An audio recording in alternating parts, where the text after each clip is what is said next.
I read a crazy statistic. A study by Harvard Business Review found that people who set clear financial goals are 10 times more likely to achieve success than those who don't. That's huge. Hello, and welcome to Beyond the Budget, the podcast from Legacy Financial Coaching. I'm Greg Carroll, your dedicated coach and legacy architect. Here, we go beyond balancing the numbers to explore the strategies, mindset shifts, and habits that lead to true financial freedom and lasting wealth. Together, we'll tackle financial stress, unlock more freedom in your finances, and empower you to create a legacy that inspires and impacts generations to come.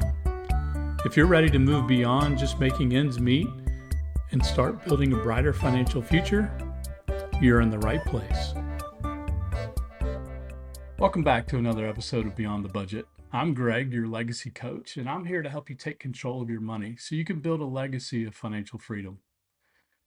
Last week, we talked about budgeting, your game plan for managing money. How did you do? Were you inspired to at least kind of take a look at how much money you spend each and every month? Did it surprise you? When we started looking at our money, where it was going every month, we were shocked. So setting a plan for our money at the beginning of every month has been so much more rewarding and has removed a lot of unnecessary financial stress. I hope you took me up on my challenge and started to put together a plan for your money. If you still need help, reach out. Let's talk. You can schedule a no-cost strategy session. The link is in the show notes. Today, we're going to be talking about the fuel that drives your plan for your money, setting financial goals. Without goals, your budget is really just numbers on a page. But with goals, it's a powerful tool to help you achieve the life that you want. I read a crazy statistic. A study by Harvard Business Review found that people who set clear financial goals are 10 times more likely to achieve success than those who don't.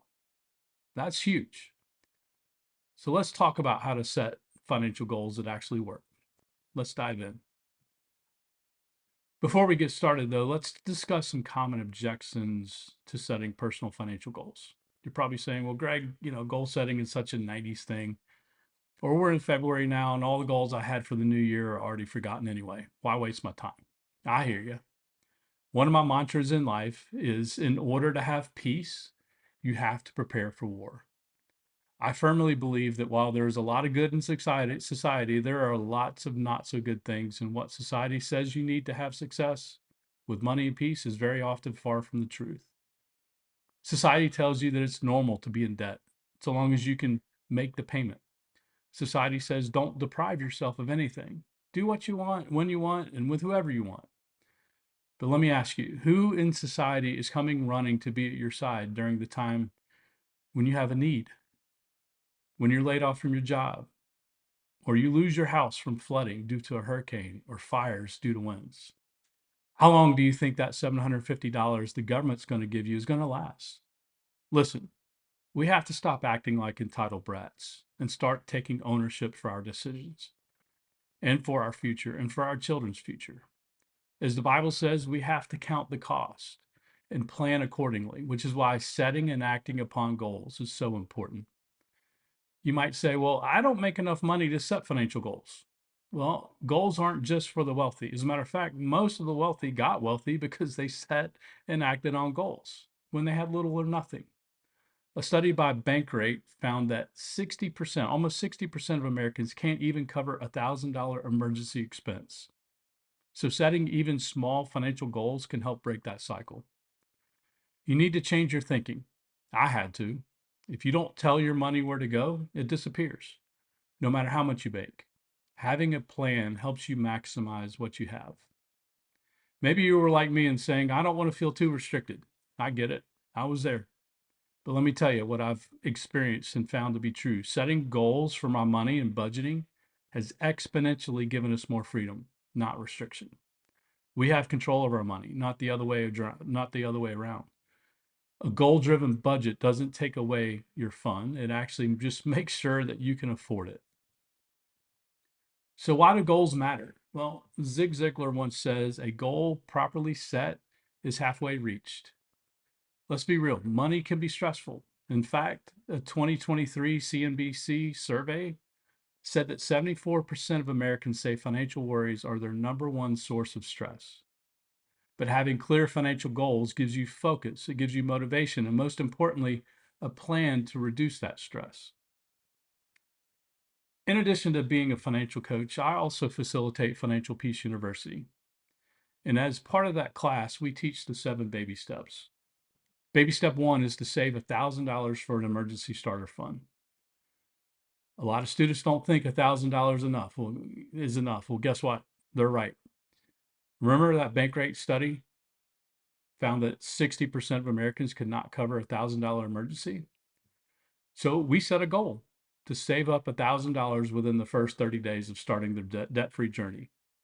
I've had the privilege of working with over 100 students over 6 classes, and we work together to identify actionable steps to help them save their first $1,000 in a separate savings account. It's reserved only for emergencies. Seeing students accomplish this for the first time is exciting because they can see that it is possible. They're breaking that cycle of not saving any money at all and living paycheck to paycheck, and we celebrate with them. Sometimes this is the hardest step to accomplish, but once that goal is accomplished, their momentum starts to happen. And then we move on to help set the next goal of paying off debt. Think about what's possible for you. What's one financial goal that would actually change your life? Let's dive in about how we need to set goals. Setting goals is like I want to save money or I want to get out of debt is great, but it's too vague. So let's talk about the frameworks for setting goals. And I use a framework called the SMART framework. SMART stands for specific, measurable, achievable, relevant, and time bound. Specific, what exactly do you want to achieve? Measurable, how will you track that progress? Achievable, is it realistic based on your income and expenses and the time frame in which you're talking about? Relevant, does it align with your personal financial priorities? And then time bound, when will you achieve it?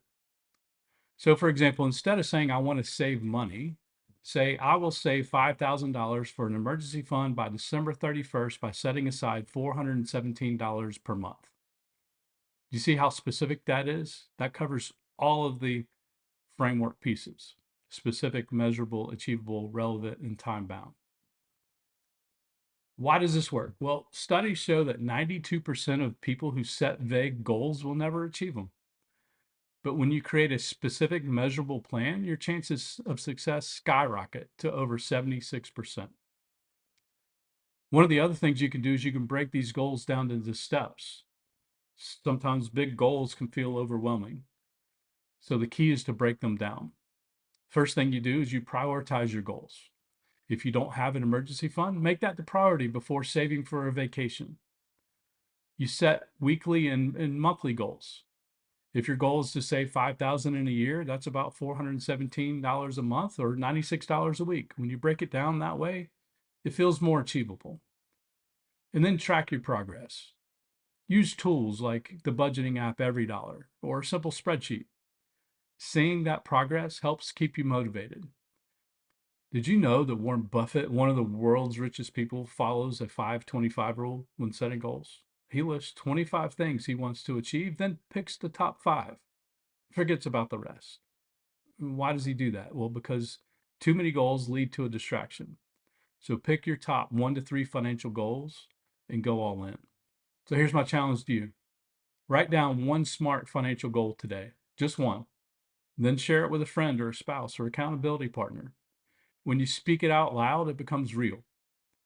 But here's the thing, accountability isn't just about telling someone your goal, it's about committing to follow through. When you invite someone to hold you accountable, you're giving them permission to check in, to challenge you, and to encourage you along the way. Accountability is completely voluntary, but the volunteer is you. You must be willing to be held accountable. Otherwise, accountability won't work. Sometimes I think we get the idea that if we have an accountability partner, all is good. Well, it's only as good as you being honest first with yourself, and then second, being willing to be held accountable. Be willing to be humble and to be vulnerable, and you'll be amazed at the results. Well, that's a wrap for today. If today's episode helped you, hit the subscribe button, leave a review, It helps us reach more people who need financial freedom. Next week, we're diving into one of the most important financial safety nets, building an emergency fund. How much do you really need? Where do you start? Well, I've got you covered. Thanks for tuning in to Beyond the Budget by Legacy Financial Coaching. I'm Greg, your legacy coach, and I'll see you next time. Keep building your legacy one step at a time. Be free. Thank you for tuning in to Beyond the Budget. I hope today's episode gave you practical steps and encouragement to build a stronger financial foundation. Remember, your legacy starts with the choices you make today. If you enjoyed this episode, don't forget to subscribe, leave a review, and share it with someone who might benefit. And as always, if you're ready to take your finances to the next level, schedule a no-cost initial strategy session. The link is in the show notes. Until next time, stay focused, stay faithful, and let's build a legacy worth leaving.